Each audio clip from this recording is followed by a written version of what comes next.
স্বামীর সামনে কান্না করা, অর্থাৎ স্বামীর সামনে আপনি সচরাচর কান্না করবেন না। আপনি বেশি কান্নাকাটি করলে ওই স্বামী কিন্তু আপনাকে ভালো চোখে দেখবে না, অর্থাৎ আপনাকে বিভিন্নভাবে খোঁটা দিতে পারে, বা বাপের বাড়ির জন্য কান্নাকাটি করছো, বা এই জন্য কান্নাকাটি করছো, ভান ধরেছো, বিভিন্ন কথা কিন্তু কইতে পারে। তারপরে খাবার নিয়ে খোঁটা দেওয়া, অর্থাৎ অনেক স্ত্রীরা আছে যাদের স্বামীদের যাদের সামর্থ্য নাই, বর্তমান যে বাজার দর, এখন কিন্তু যারা 13, 14, 15 হাজার টাকা বেতনের চাকরি করে, তারা কিন্তু সুন্দরভাবে খাবার দাবার খেয়ে বেঁচে থাকতে পারছে না।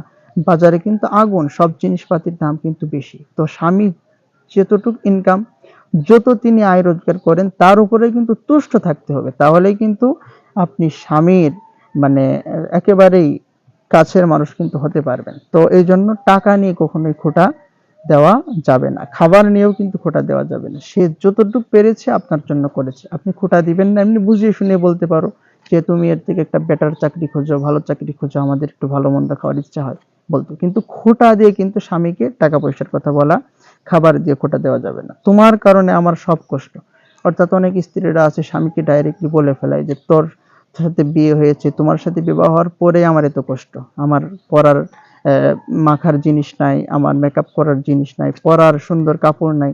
অর্থাৎ অনেক স্ত্রীরা বলে থাকে যে তোমার কারণে আমার এত কষ্ট। এই তোমার কারণে যদি স্বামীকে আপনি দোষারোপ করেন, ওই স্বামী আপনাকে কখনোই ভালো চোখে কিন্তু দেখবে না। যদি কষ্ট দেয় আপনি মানিয়ে নেন, আপনি আল্লাহর কাছে চান, আপনিও চেষ্টা করতে থাকুন ইসলামিক পন্থায়। তারপরে 9, স্ত্রীকে অলক্ষী বলা, অর্থাৎ স্বামীকে অলক্ষী বলা।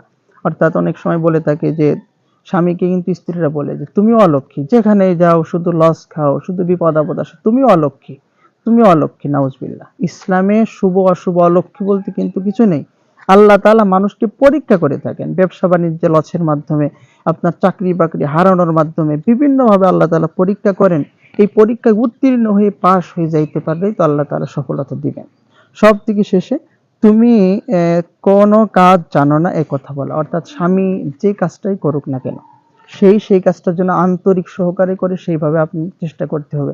আপনি স্বামীকে কখনোই খোঁটা দিবেন না যে তুমি কোনো কাজ পারো না, তোমার কোনো মুরদ নাই, কোনো কাজ পারো না। এরকম হলে কিন্তু স্বামীরা অনেক ব্যথা পায়।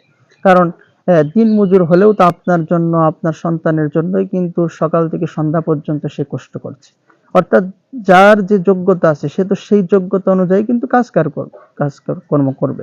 তো আপনি যেহেতু বুঝে শুনে দেখে শুনে বিবাহ শাদী করেছেন, তাহলে আপনার সংসারে কিন্তু বিপদ আপদ, এমনকি স্বামী স্ত্রীর ভিতরে কখনোই মিল মহব্বত হবে